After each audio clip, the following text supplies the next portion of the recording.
إن الحمد لله نحمده ونستعينه ونستغفره ونعوذ بالله من شرور أنفسنا ومن سيئات أعمالنا من يهده الله فلا مضل له ومن يضلل فلا هادي له اللهم صل وسلم على محمد وعلى آله وصحبه ومن تبعه إلى يوم القيامة. Sidang jamaah subuh yang dirahmati Allah Subhanahu wa taala. Bersyukur kita tak henti-henti untuk nikmat yang Allah beri kepada kita sampai hari ini.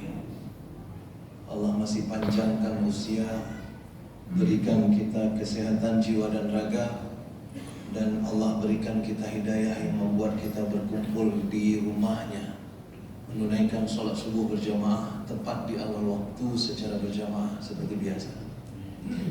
Salawat dan salam kita persembahkan kehadiran Nabi besar Muhammad sallallahu alaihi wasallam, Nabi yang Allah kirim kepada kita untuk menyampaikan risalah ketauhidan, satu-satunya ilah yang pantas kita sembah, dan tidak boleh bersisa yang lain sebenarnya di dalam hati kita.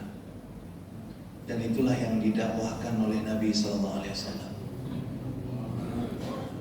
Nabi sallallahu alaihi wasallam disuruh oleh Allah untuk berkata kepada kita, "Qul," kasih tahu mereka wahai Muhammad, "Innama ana basyarum mithlukum," bahwa aku sebenarnya sama seperti kalian.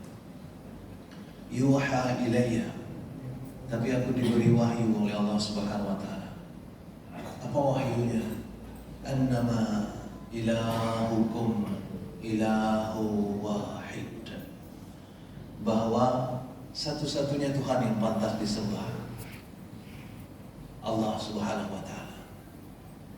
Maka ayat berikutnya sambungannya adalah fastaqimu ilaihi, maka dong begong bahasanya, glong aki badano, bersandarlah kepada Dia. Jangan bersandar badame. Jadi bersandar badame syirik. Yang betul bersandarlah pada Allah. Ada yang sudah bersandar badame langsung begini. Sidang jemaah yang dirahmati Allah Subhanahu wa taala. Maka tidak boleh bersisa yang lain di dalam hati kita kecuali Allah. Itu sebabnya kalimat tertinggi, kalimat tauhid tertinggi adalah la ilaha illallah. Tidak ada yang kami ilahkan kecuali Allah. Tidak ada yang kami sanjung kecuali Allah. Tidak ada yang kami cintai kecuali Allah. Ini dalam ini sebenarnya ya. Saya pernah ceramah ini sama ibu-ibu. Ibu-ibu langsung tunjuk tangan. Jadi kalau mencintai suami gimana Ustaz? Saya bilang haram. Ya Allah.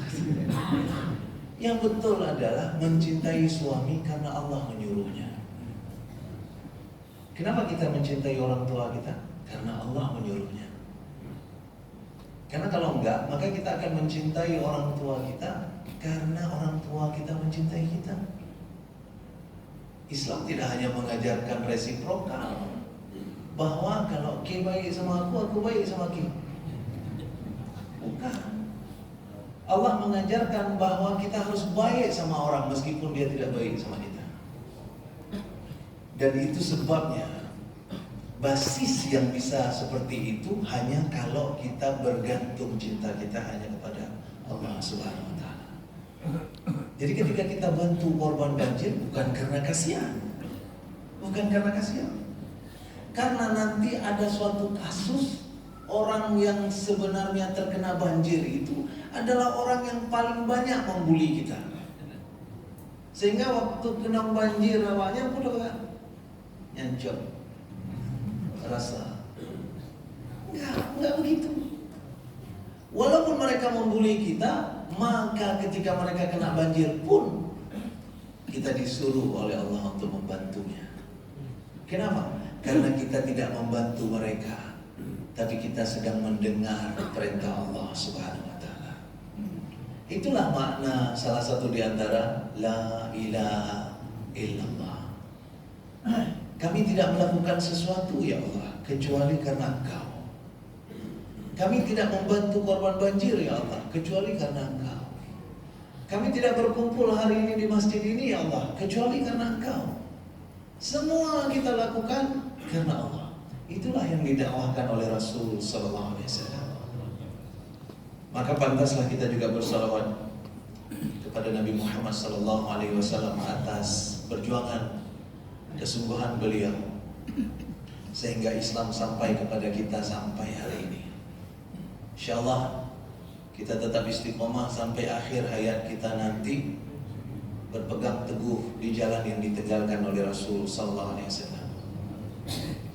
Sama-sama kita hormati Pak Gici, Tengku Imum, Tuhapet, tokoh-tokoh masyarakat di kampungnya, kemudian Ketua BKM dan seluruh pengurusnya, guru-guru saya, pengurus, pembina, penasehat dan semuanya yang ada di jamaah subuh BBC, para pengurus jamaah subuh lainnya yang sudah berhadir, guru-guru kami semuanya. Dari atas nampak ini banyak guru saya yang duduk di bawah. Salam takzim. Mohon diizinkan kami berdiri sebentar. Nggak lama-lama. Di sini ditulis maksimal 15 menit. Ada cebok nih. Maksimal 15 menit. Terima kasih pengurus BKM. Karena itu sidang jamaah yang dirahmati Allah Subhanahu wa taala insyaallah tidak akan lama. Dan apa yang kita ingin bicarakan sidang jamaah yang dirahmati Allah Subhanahu wa taala yang sudah kita mulai tadi, bahwa Allah menginginkan kita mencintainya full, total. Jangan bersisa untuk yang lainnya. Tapi Allah tahu dan Allah Maha tahu bahwa kita tidak mampu melakukannya. Itu sebabnya Allah tidak menuntut cinta yang sempurna, tapi Allah menuntut usaha yang luar biasa. Allah tahu bahwa kita tidak akan mampu menyerahkan seluruh hati kita kepadanya. Karena tabiat manusia, dia akan condong. Zuyyina lin-nasi hubbus syahawat minan nisa'i wal banina wal qanatiril muqantarah minadh dhahabi wal fiddah wal khailil musawwamati wal an'ami wal harth. Itu bagian representatif yang Allah sebutkan, bahwa manusia memang dihiasi oleh Allah kecintaan untuk perempuan, anak, harta, mobil, apalagi yang disebut tadi, tanah ladang, ya. Dan itu memang kita usahakan habis-habisan. Banyak sekali orang yang memang mengatur strategi sedemikian rupa hanya untuk menambah harta-harta kekayaannya. Itu menarik buat dia. Terhiasi jiwa kita dengan itu. Dan harus kita akui, kita tidak mampu melepaskan diri total daripada yang demikian. Tapi Allah memperkenalkan cinta yang sesungguhnya. Masukkan namaku ke dalam, kata Allah. Itu sebabnya kalimat tauhid tadi dimulai dengan menafikan la ilah. Tidak ada yang pantas dijadikan ilah illa Allah, kecuali Allah. Kenapa? Tadi ada kuda tunggangan, ada emas, ada perak, ada perempuan, ada anak dan sebagainya. Tidak ada satupun, kata Allah, yang pantas kalian jadikan ilah. Karena itu la ilah, buang semua itu. Illa Allah, masukkan Allah ke dalam. Tapi sidang jemaah yang dirahmati Allah Subhanahu wa taala, seperti yang kita sebutkan tadi, itu tidak mudah. Itu sebabnya kadang-kadang Allah paksa kita untuk melepaskannya. Kita tidak rela. Kenapa kita tidak rela? Karena tadi zuyyina linnas. Karena itu adalah hiasan buat kita. Terasa indah di mata kita itu. Itu sebabnya tidak ada yang rela ketika mobilnya terbakar. Tidak ada yang rela ketika rumahnya diterjang banjir hancur berantakan. Tidak ada yang rela ketika anaknya meninggal. Tidak ada yang rela, tidak ada yang rela, tidak ada yang rela. Tapi Allah memperkenalkan kalimat raditu billahi rabba. Aku rela engkau atur hidupku ya Allah. Aku rela bahkan engkau cabut anakku. Aku rela engkau bakar mobilku. Aku rela engkau turunkan pangkatku. Aku rela, aku rela, aku rela. Itu dalam sekali itu. Raditu billahi rabba. Aku rela engkau jadi Tuhanku. Aku rela engkau atur segalanya dalam hidupku. Maka disuruh oleh Nabi untuk kita baca itu setiap hari di zikir pagi dan zikir sore kita. Untuk mengingatkan kita kembali, ada yang atur hidup kita. Dan gak usah masuk ke domain atur itu. Kadang-kadang ada manusia yang merasa dirinya hebat, masuk ke domainnya Allah, ikut-ikut ngatur. Maka susah dia. Wah, aku fikir diwawancara, apa yang aku fikir kan? Gak usah kita fikir. Karena memang Allah yang sudah atur semuanya. Di kampung saya dulu ada orang tua satu, sudah almarhum beliau. Saya melihat beliau sebagai seseorang yang sangat tawadu. Namanya Yusuf. Kami panggil beliau Apasuh. Beliau lambat sekali. Tiap hari naik sepeda ontel. Beliau pergi ke laut setiap harinya. Rumahnya hanya dari papan dan belut, ya, bukan orang berada.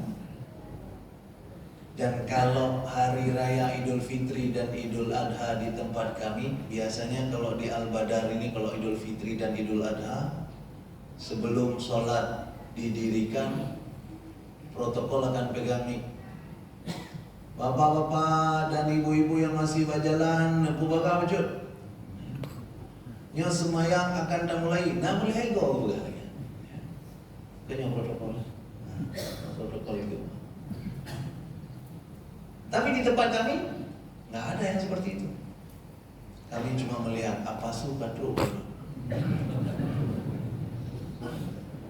Kalau apa suka truk berarti menduru truk. Kalau apa sudah datang berarti semua orang sudah hadir. Maka jamaah hanya menunggu apasuh. Setiap hari raya apa apasuh.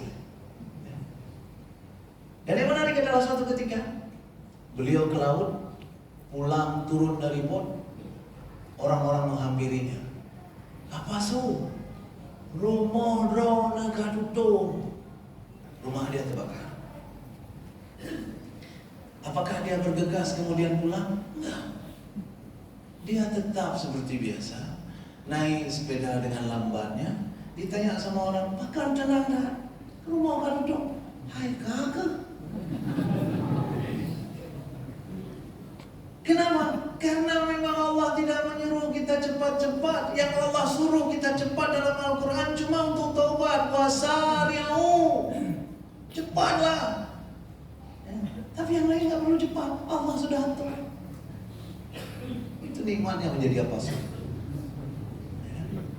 Kadang saya iri sama beliau. Karena saya kadang-kadang juga berusaha untuk cepat, berusaha untuk ini dan sebagainya. Hektik sekali hidup kita. Dan zaman sekarang sudah dibuktikan bahwa kehidupan hektik itu memberatkan orang-orang. Kehidupan hektik itu memberi beban. Banyak sekali orang-orang yang sekarang ini resign dari pekerjaan-pekerjaan besar dan memilih tinggal di kampung untuk menanam bayam, nanam sayur dan sebagainya. Apa kata mereka? I want to have slow living life. Nggak hektik lagi, mau slow living. Ada bahkan kemarin itu saya nonton di YouTube, seorang pegawai Bank Dunia. Ya kali-kali Bank Dunia, gajinya besar pasti. Dia resign dari Bank Dunia di luar negeri. Dia pulang ke Jawa Timur, saya lupa nama kampungnya. Dia pulang ke Jawa Timur, kemudian hanya untuk nanam sayur. Jadi semua kebutuhannya dia tanam sama dia. Jadi di pekarangannya ada padi, ada bayam, ada ikan gurami, dan ada semuanya. Dia bilang, saya mau mempraktekkan kedaulatan pangan. Saya mau mempraktekkan bahwa hidup bukan ditopang oleh uang. Bahwa Anda bisa hidup secara berdaulat kalau Anda langsung punya akses kepada sumber daya alam. Keren sekali. Dan yang dia bilang apa? Ini slow living menyenangkan, menenangkan. Hari ini yang membuat kita repot itu dia. Hektik sekali hidup. Apalagi kalau kita ke Medan, kalau kita ke Jakarta. Tanya-tanya mau susah. Posisi belah malam, tajak Blok M, udah nonton nih. Dan semua berjalan sangat cepat. Semua seperti berlari mengejar sesuatu. Alek mukerlin. Sidang jemaah yang dirahmati Allah Subhanahu wa taala. Itu menunjukkan betapa ketergantungan kita kepada apa yang kita cita-citakan. Dan apa yang kita cita-citakan itu zuyyina lin-nasi hubbu syahawat minan nisa wal ban dan seterusnya.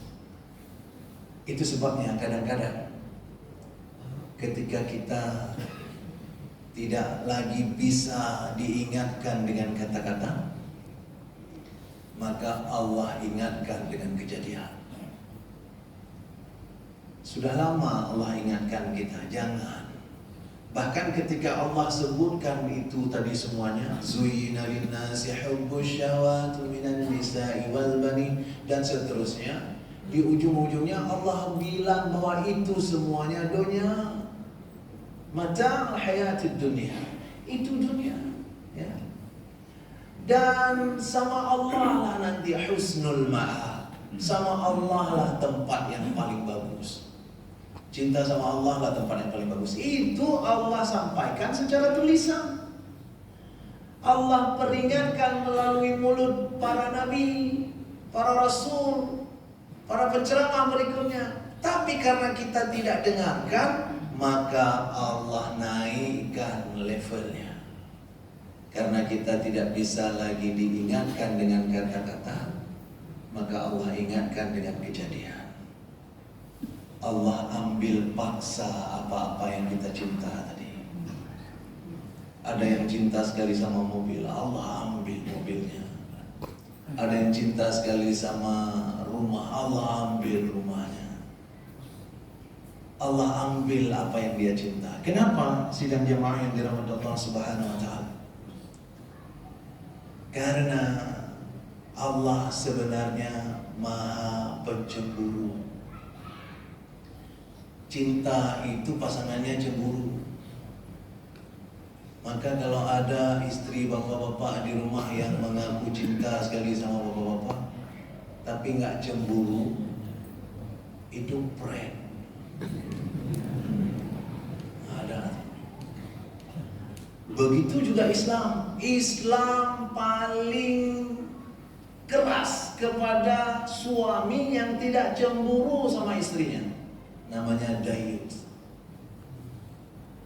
Ada suami-suami yang dia suka istrinya dilihat orang. Ada dulu teman saya waktu kuliah di Jerman dulu. Dia selalu suruh istrinya beli baju satu nomor lebih kecil. Kenapa? Biar kelihatan cantik, kata dia. Saya bilang sama dia, boleh aja ke suruh beli nomor lebih kecil, tapi jangan ke ajak keluar. Ke pakai di kamar yang lebih kecil lagi pun boleh. Berdua aja. Tapi kalau dibawa keluar, itu jadinya dayus. Karena dia ingin orang lain juga ikut menyaksikan, orang lain juga ikut menikmati. Dan Allah murka sama orang seperti ini, yang dayus, yang mengaku cinta tapi nggak ada rasa cemburunya. Dan Allah ketika mencintai seorang hamba, maka Allah akan menyertakannya dengan cemburu. Dan ketika Allah cemburu, maka apa yang terjadi? Allah akan melakukan sesuatu ketika Allah melihat bahwa si hamba mencintai sesuatu itu lebih daripada mencintai dirinya. Ya. Tadi dibaca tadi oleh Ustaz. Kan Wulman.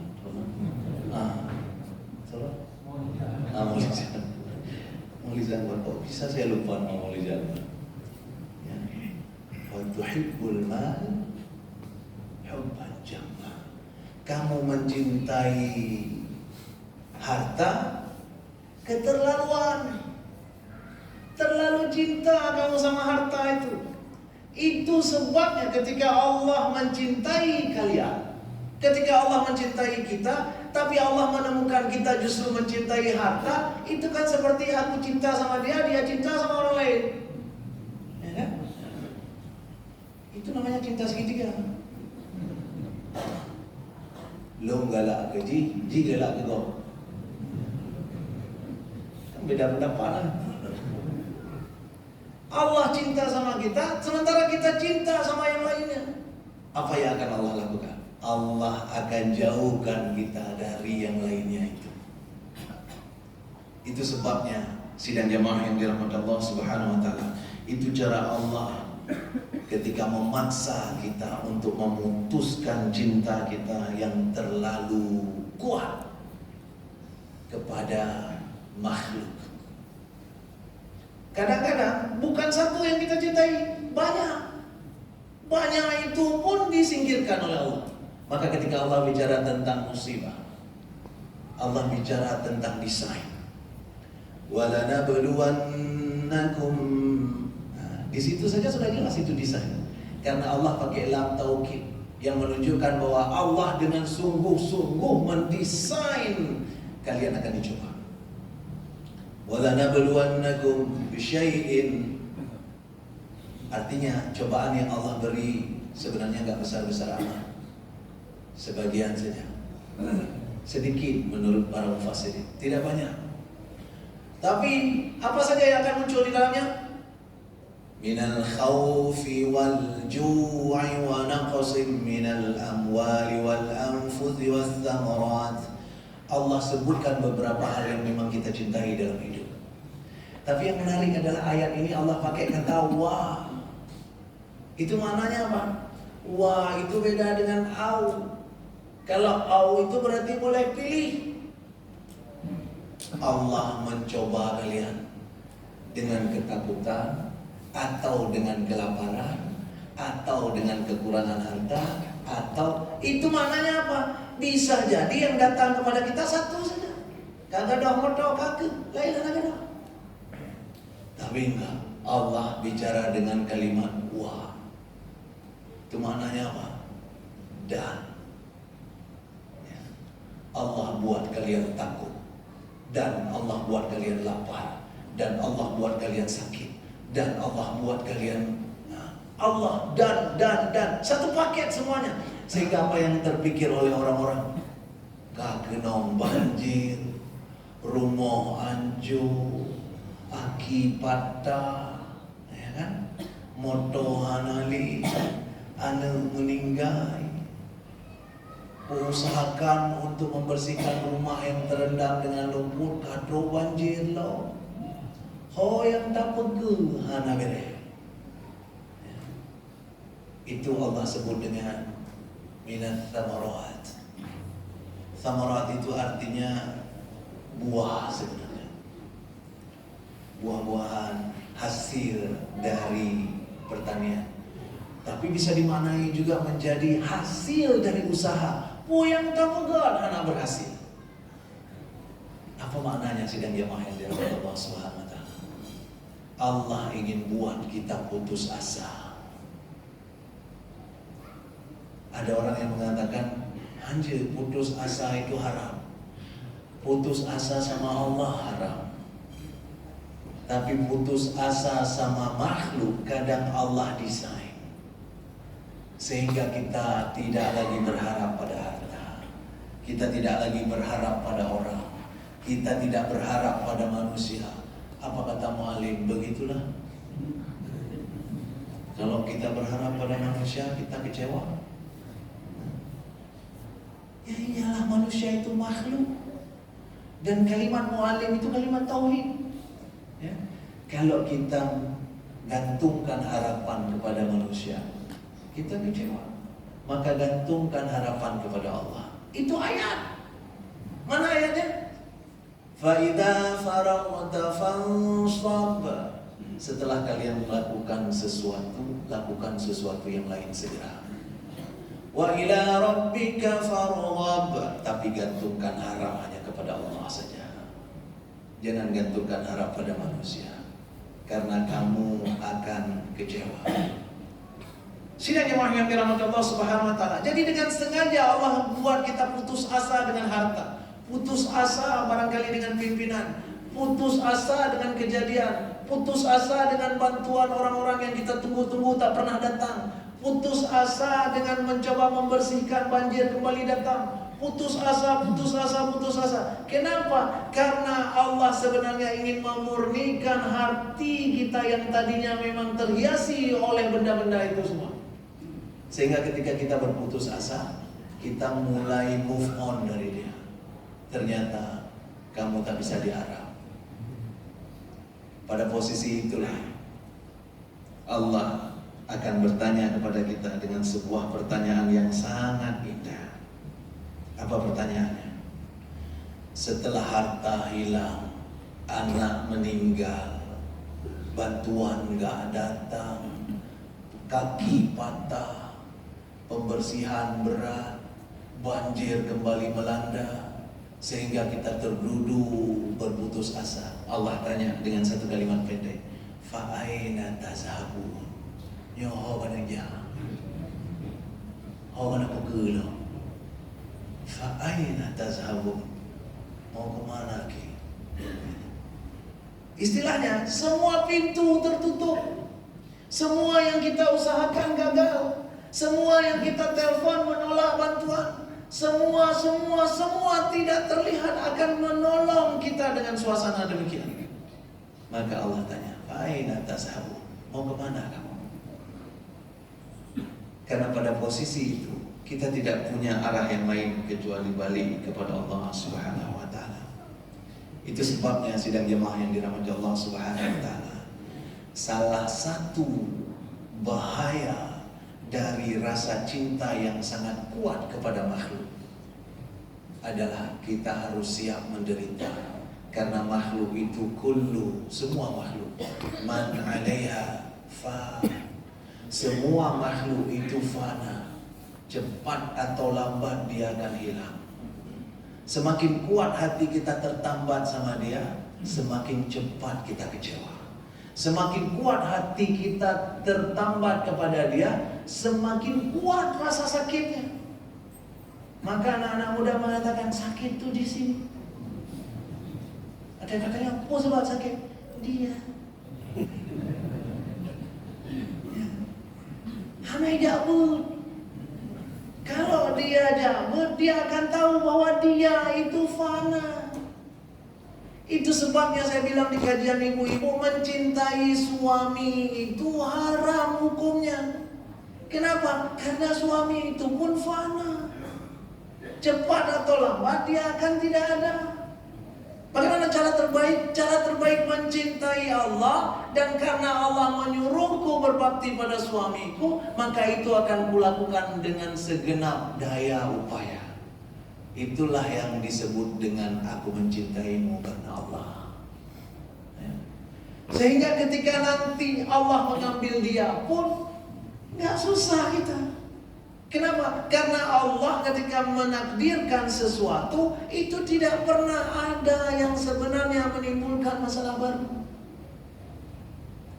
Beda dengan salah satu instansi yang mengatakan menyelesaikan masalah tanpa masalah. Nah, bapak tersebut.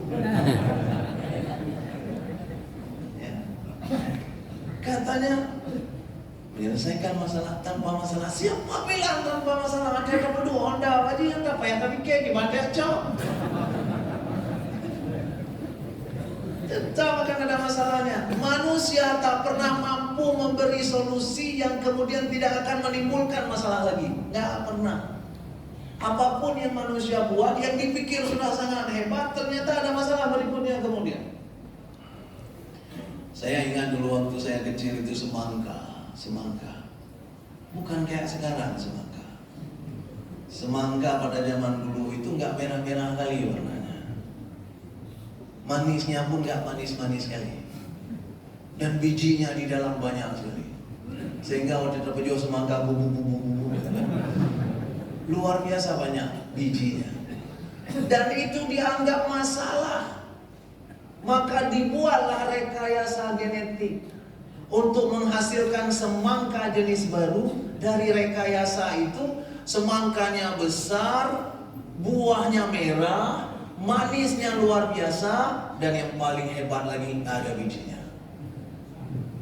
Ditulis besar-besar, semangka tanpa biji. Ada pikir, gimana semangka ya? Bagaimana dia meneruskan keturunannya? Begitulah itu hasil lab itu, hasil laboratorium. Dan hari ini dulu dianggap itu menyelesaikan masalah. Hari ini ternyata disadari itu menimbulkan masalah baru. Kenapa? Hasil rekayasa genetik itu sering sekali kemudian merekayasa DNA dalam tubuh kita, menimbulkan penyakit berikutnya. Jadi tidak ada menyelesaikan masalah tanpa masalah. Selalu akan ada masalah baru. Tapi kalau instansi itu namanya juga iklan. Tapi kalau Allah yang buat, Allah selesaikan satu masalah, itu pasti kita menjadi lebih baik daripada sebelumnya. Itu sebabnya sidang jemaah yang dirahmati Allah Subhanahu wa taala, ketika Allah beri kepada kita musibah yang kita sebut dengan bencana, kita bilang itu bencana. Allah bilang itu bahasa cinta. Allah mau kita melepaskan diri dari selingkuhan-selingkuhan yang kita punya dalam hidup. Allah mau kita memurnikan cinta hanya kepadanya. Karena kita sudah tidak mau lagi diingatkan dengan kalimat, maka Allah buat kejadian yang membuat kita terpaksa. Sehingga pada akhir semua kejadian Allah tanya, fa'aina tasabu jinoho kanijalo. Gak ada cara lain selain kita pulang kepada Allah Subhanahu wa ta'ala. Sidang jemaah subuh yang dirahmati Allah Subhanahu wa ta'ala, dalam psikologi ada salah satu teori yang dikembangkan oleh Martin Seligman. Teori itu bernama learned helplessness, belajar putus asa, atau putus asa yang kita alami. Apa yang terjadi? Kata teori ini, ketika orang mengalami kegagalan berulang-ulang, ketika orang menghadapi masalah bertubi-tubi dalam kehidupan, ketika orang kehilangan semua yang dimiliki, yang dianggap punya tempat untuk menggantungkan harapan, hilang semua itu, kata teori ini, maka manusia akan sangat rentan untuk merasa tidak berdaya. Dan pada posisi itu dia akan kehilangan kendali bahkan untuk dirinya. Posisi itulah yang disebut dengan helplessness, putus asa. Tak mampu dia melakukan apapun lagi dalam hidupnya. Teori ini dikembangkan oleh orang kafir. Islam menyebut ini bukan penyakit. Orang kafir yang psikologi menyebut ini penyakit. Sehingga ada banyak orang depresi kemudian. Ada yang bahkan gantung diri karenanya. Ada yang bahkan tidak bisa move on sama sekali dalam hidup mereka. Gara-gara yang demikian. Islam mengatakan ini bukan penyakit, tapi ini adalah energi potensial. Ini adalah energi besar yang membuat kita bisa move on setelahnya. Kenapa? Karena kalau selama ini kita punya backing harta, kita punya backing pejabat, kita punya backing A, B, C, D dan sebagainya. Allah putuskan semua backing itu karena Allah mau backing kita satu saja, Allah Subhanahu wa Ta'ala. Dan ketika kita sadari itu dengan sangat baik, itu justru menguatkan. Maka ada satu kalimat yang kata Nabi, itu adalah harta karun yang tersimpan di dalam surga. Apa nama kalimatnya? La haula wa la quwwata illa billah. Ya Allah, aku memang tidak berdaya. Aku memang tak mampu melakukannya. Tak mampu melakukan apapun dalam hidupku. Apapun itu. Kecuali Engkau memberikan kemampuan untuk melakukannya. Bapak Ibu, sidang jamaah subuh yang dirahmati Allah Subhanahu wa Ta'ala, tidak sering saya sampaikan bahwa setiap disuruh ceramah, sebenarnya saya bermohon kepada Allah. Apa yang saya mohon? Ya Allah, hafalan Al-Quranku tak baik, bahasa Arabku tak bagus, kemampuanku berkata-kata gak ada, ilmu agamaku cetek, aku gak ngerti apa-apa. Tapi mereka menelponku suruh ceramah BBC. Kalau Engkau tak beri kemampuan kepadaku ya Allah, aku tak mampu melakukan apapun saat ini. Aku ingin memberi manfaat kepada mereka. Berikan aku ya Allah, masukkan, bisikkan kalimat-kalimat dalam telingaku yang aku sampaikan ya Allah. Itu sebabnya sidang jamaah yang dirahmati Allah Subhanahu wa Ta'ala, dari tadi sampai sekarang saya bicara, ini bukan saya. Sanuqri'uka fala tansa. Kami bacakan di telingamu sehingga kamu tidak lupa. Jadi yang saya sampaikan ini bukan dari saya. Dibacakan dari tadi di sini terus. Habis satu kalimat dibacakan lagi, dibacakan lagi. Kenapa? Karena memang kita harusnya wajib hukumnya kita berputus asa dari makhluk, bahkan dari kita sendiri. Wajib hukumnya kita merasa tak berdaya.